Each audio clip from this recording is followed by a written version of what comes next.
Hello, hello, we're back. Today, we're talking about some overlooked areas of rugby strength, things you can do in the gym, areas of your body that we should have a little stronger. These are things that are often overlooked by a lot of people when they're preparing. We think move heavy weight, bench, squat, etc. All right, but there's some small things we can do. First things first is grip strength. All right, think about choke tackle. Tacklers trying to rip the ball out of your hands. Think about being that tackler and being able to rip that ball out. Grip strength is a huge indicator for longevity and overall health. It's also super useful in rugby. Things we can do for this: dead hanging. Just hang there from a bar for an extended period of time, like a pull up bar. Farmer's carries.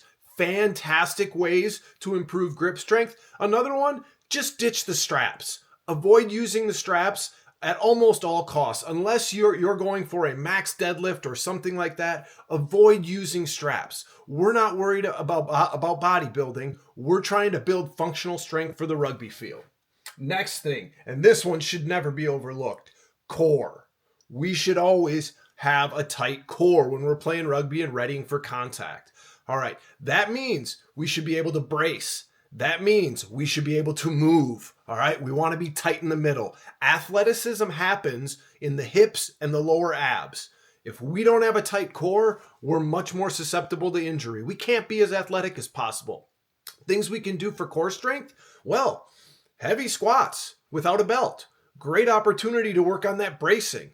Other things we can do: planking, dynamic planking, bear crawling, anything we can do to have some good bracing and tension, but then also some dynamic movement at the hips in our core. Fantastic. Do not overlook your core. Your core is where athleticism happens. Ever seen one of those guys who doesn't look that athletic, but then they move really, really well? They probably have a tighter core than what they look like. All right, so grip strength first, core strength next, then hip hinge. That's that triple extension. That's that last, say, 20% of a deadlift. All right, that's the lockout phase. The hip hinge, that's extending through on our carry. All right, that's finishing a tackle with leg drive and triple extension. All right, hip hinge, super important. A lot of people, we don't work our hips specifically. We can do hip thrusts. There's a lot of lunging things we can do to improve our hips. Any dynamic movement. Look to be moving side to side also. But that hinge we're talking, the hips drop back, all right, before the body moves forward. Good mornings, another great one to work on that hip hinge. RDLs, single leg RDLs. If you want to bulletproof your hamstrings, single leg RDLs, Nordic hamstrings. Not a hip hinge as far as the Nordic hamstrings goes, but anything we can do to work on that hip strength and stability, absolutely fantastic and critical to rugby performance. Next, ankle and knee. All right, we think about it. Those are joints. All right. We don't think about it. We think of strengthening the muscles when in actuality, the joints are often the thing that gets injured. Ankles, knees, those are common. The most common injury I see as a rugby coach, it's a rolled ankle. All right. We got to make sure we're cutting and we're doing dynamic things. First, make sure we warm up. But second, make sure you're doing cutting with your gym work. That can be some side shuffling. That can be some mountain climbers. That can be some speed skaters jumping back and forth. All right. Get that side to side movement in. Get cutting with pace. Push in hard to the ground. Really drive off of those legs. One-legged hopping. Another massive favorite of mine. Forward and back. Side to side. Get that dynamic movement in and that cutting at speed. Your ankles and your knees will thank you. You'll be much less susceptible to rolled ankles. You might be able to avoid that catastrophic knee injury as well. Take care of your ankles and knees. Super critical. Lastly, another joint, the shoulders. We all know we use our shoulders in rugby. All right. A lot of people don't train them to stay injury free. We think, oh yeah, I bench, I do military presses and stuff. That's all right. Okay. Doesn't matter if the joint itself is weak and the stabilizer's in there. Internal and external rotation with bands. Using little 5-pound weights. Warming up, all right?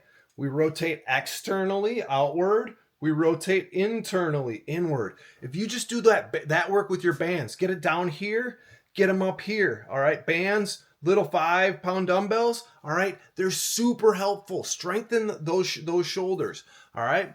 Also, carries overhead. Get a decently heavy weight, put it up overhead, all right, and then walk with it, all right. Stability. We want to be able to pack that shoulder. We want to be able to keep that weight above our head and move and stay stable while we do it, all right. Super critical. Ankles and knees, shoulders, they're joints. Everyone thinks we go in the gym, we make muscles stronger. Yes, but if the muscles can take a big load, but the joint isn't ready because all we've done is moved in this very limited range of motion like we often do when we're doing weights work, we might be more susceptible.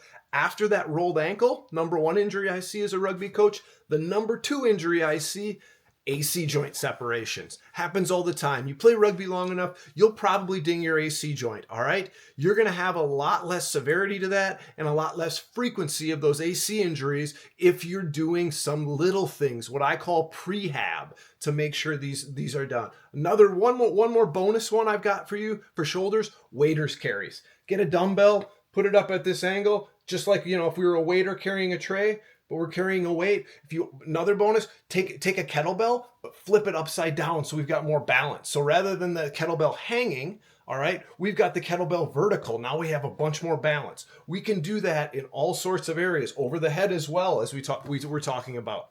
Those things where we're having to balance, all right, that's going to work on strengthening those joints. So to review, these underrated little gym strength sort of aspects to rugby that'll help you stay injury free and be more effective on the field. Grip strength. A lot of people don't think about it. It's massive. It's massive to have really, really good grip strength, and it's good for your long-term health. Next, and it shouldn't be overlooked, is core strength. Athleticism happens in the lower abdominals and the hips. Make sure your core is tight.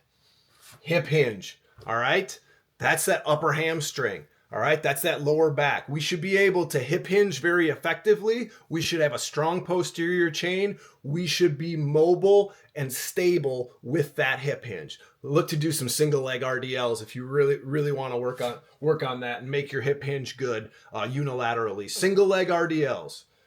Next, and we got all 3 of these joints in here: ankle, knee, shoulders.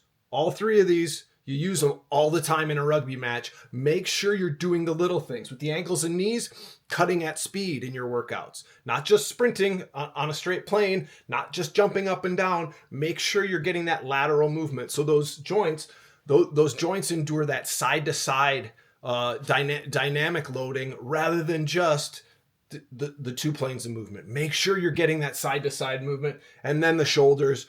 Shoulders are critical to rugby. You're going to be using your shoulders if you're playing rugby. Make sure you're doing those little things, the internal, external rotation, some stabilizing carries, all right? Make sure you're taking care of those. I hope this was helpful. If it's your first time here, please like, subscribe, etc., etc.